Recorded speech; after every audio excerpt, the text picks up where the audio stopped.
Did you know that the Starship Super Heavy Booster 7 has just become one of the most powerful rockets in the world after its recent launch where it fired a mind-boggling 14 Raptor engines?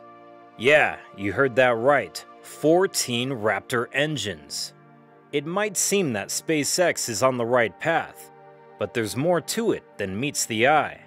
Like I said before, even though firing up 14 engines is impressive, it's bound to have negative effects. You must be wondering, how can SpaceX benefit from 14 engines? And what are its negative effects? Well, stick around till the end as we answer these questions and more as we delve into the intricacies behind the Starship Super Heavy rocket launch. Make sure to hit that subscribe button. Without further ado, let us begin. First of all, the rocket launch itself is one of the biggest demonstrations of rocket launch power ever in the history of rocket ships.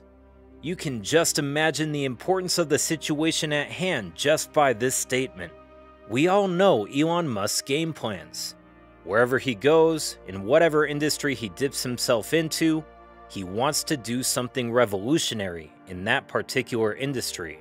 When he entered the automobile industry, he revolutionized the concept of battery-powered and self-driving cars. Similarly, he aims to do the same for the space industry. He intends to be the person that made travel to Mars possible. And if he can manage to do so, make Mars a planet that future generations can call home. But a problem arises here. We know how far Mars is, and to reach there, we need to be fast in order to minimize the travel distance and make such a journey and its subsequent return a possibility. For that, we need faster rockets. That is why Musk has introduced so many Raptor engines into the Starship Super Heavy Booster 7, so that it has the capability to go that far. And by the looks of the initial results, it seems they are on the right path. For quite some time, the scientists and experts over at SpaceX have been working to develop such a rocket. This was demonstrated in a recent test. They only activated 14 of the possible 33 Raptor engines they could have used. So folks, this is not even full power. And the results were amazing in terms of thrust and power production. The Booster 7 has the capacity to generate up to 3,220 tons of thrust. Imagine what happens when they do an all 33 engine test. I think this thing would either carve a hole in the ground, or many of its engines would fail. But I'm confident that the SpaceX team can handle this issue too.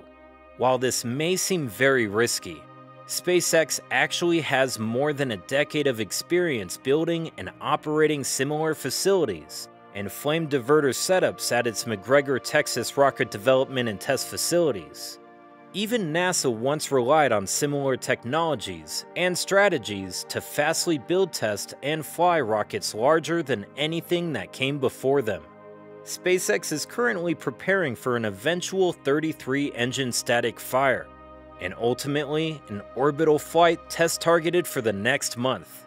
Given that Starship presently ranks above NASA's space shuttle but below the Soviet inertia, it is most likely the fourth most powerful rocket to have ever been tested.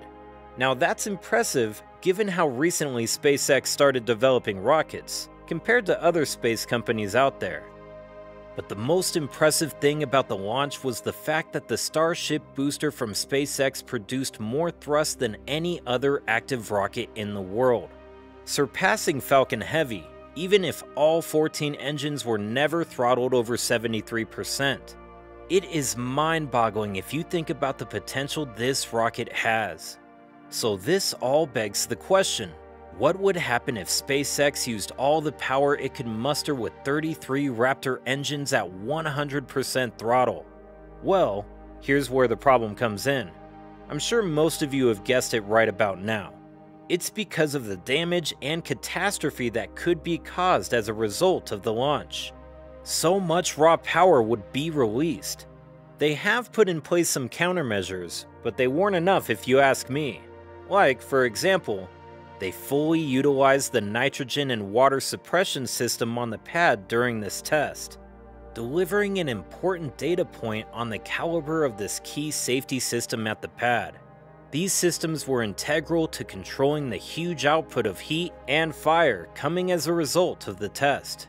During the test, a variety of debris also dropped.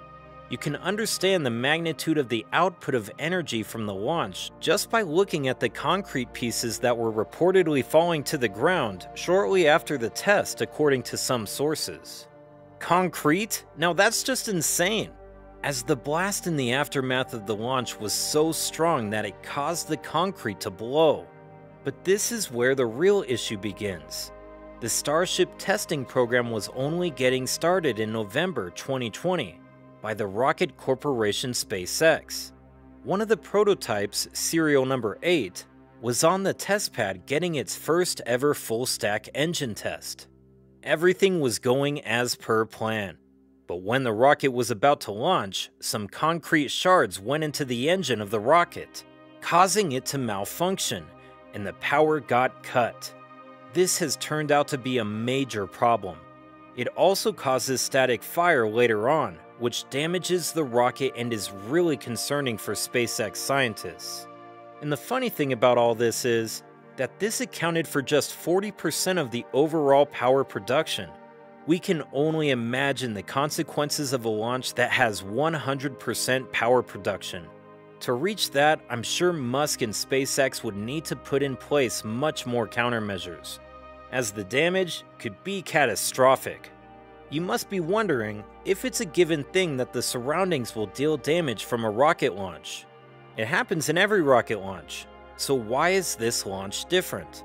Well, the fire and heat that result after the launch of this will not only damage the surroundings, but it might make the rocket itself self-destruct before even launching. Besides the concrete issue, direct heat from the launch can also negatively affect the rocket. Starship is a state-of-the-art machine, so NASA and SpaceX are planning to collaborate and take humans once again back to the lunar surface. The last time a human stepped on the moon was back in the days of Apollo 11. The Artemis 1 vessel that NASA launched last month has the same mission, and that's where Starship comes in. Both Artemis 1 and Starship will work together to take the humans back to the moon. The mission to the moon is there, but Elon Musk has even greater ambitions with his new spacecraft, and that is to use it to colonize Mars. To be honest, SpaceX has produced their spacecraft keeping in mind their greater ambition, and once the Starship orbital flight is successful, it won't take long for humanity to reach Mars. Even the new capture landing system prepared by SpaceX is in line with the mission to accommodate the quick launch of Starship. With capture landing, once the booster gets its job done and releases Starship into orbit, it will come back, and after restacking and refueling, it will be launched. SpaceX has estimated that it will take a gap of just 1 hour between the two launches with this system. It still needs testing, but with the high-tech software on board and the movable chopstick arms from Mechazilla, chances are that SpaceX will be successful in making it work. The only problem is the concrete base. Last time, when they tested 14 booster engines, some pipelines were ruptured, but during the recent test with 11 engines and the heat shields installed, they worked perfectly. So it all comes down to how quickly SpaceX gets rid of the concrete problem, and we get to witness the historic moment of Starship and Super Heavy's launch. So that's it for the video. I hope you liked it. If you did, give it a thumbs up and do not forget to subscribe to the channel. Thanks for watching, and we will see you in the next one.